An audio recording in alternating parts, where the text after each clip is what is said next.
Bonjour à tous, c'est Xor.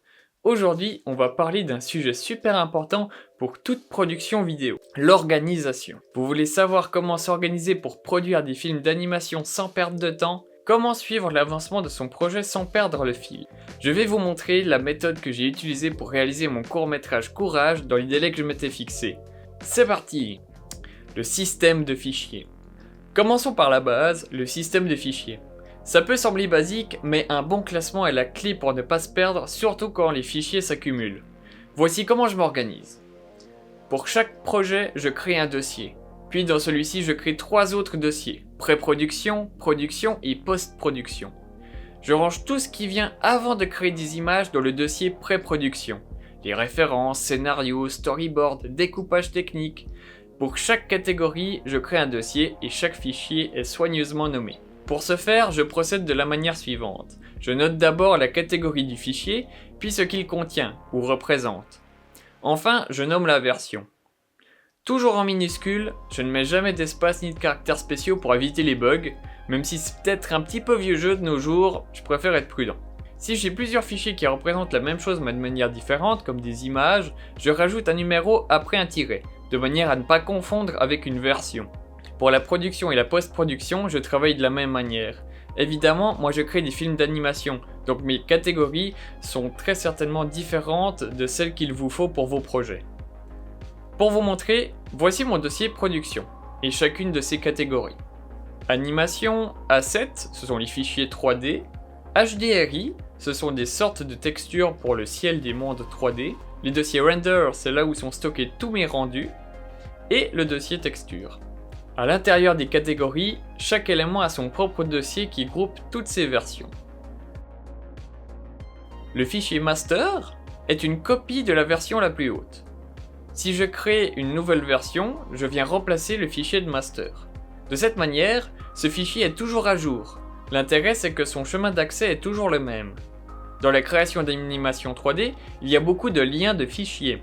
Par exemple, dans une scène d'animation, je viens lier plusieurs fichiers, comme mon personnage, le décor, le vaisseau. Sans fichier master, à chaque fois que je changerai la version de mes fichiers, si par exemple je fais une mise à jour du vaisseau spatial, je devrais refaire tous les liens. Tandis qu'avec un fichier master, le chemin ne change jamais, ce qui me permet d'avoir les éléments à jour dans mon projet.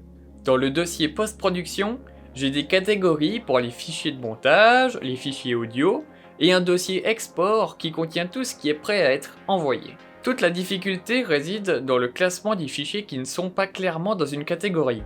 Par exemple, si je fais un montage pour une vidéo qui sera présente dans le film, est-ce que le fichier se range en post-production ou en production? Le plus important est de trouver votre organisation dans laquelle vous vous retrouvez. Il n'y a pas de classement parfait et vous aurez toujours à trouver des compromis. Et maintenant abordons le plus intéressant, comment suivre l'avancement de son projet sans se perdre dans la quantité de travail. Le suivi du projet. Pour ma part, j'utilise Trello. C'est un outil super puissant pour organiser des tâches avec des listes et des cartes. Pour chaque plan de mon film, je crée une carte. La carte comporte le nom du plan en question et la couleur représente le fichier dans lequel se trouve l'animation.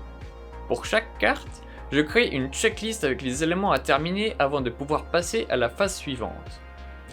Chaque carte est triée dans des listes selon l'avancement du plan, en travail, prêt à rendre, prochain rendu, prêt au compositing, à importer dans le montage et terminé. De cette manière, je sais en un coup d'œil quels plans je peux lancer en rendu, quels plans sont presque prêts et ceux qui ne le sont pas du tout. Et comme je lance généralement les rendus en fonction de la scène d'animation où se trouvent les plans, grâce à la couleur des cartes, je vois tout de suite quel est le fichier d'animation qui a le plus de plans qui est prêt à rendre durant la nuit. Et si après coup je vois qu'il y a un problème avec un plan, je peux le remettre dans la liste à faire et mettre à jour la checklist. Pour les plans urgents à traiter, je peux aussi changer la couleur de fond de la carte. Voilà, vous savez maintenant comment je gère mes projets d'animation de A à Z, comme mon court-métrage Courage que vous pouvez voir juste ici.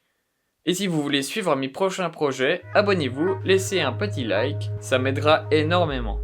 Allez, on se retrouve très bientôt, c'était Xor, bye bye, ciao ciao.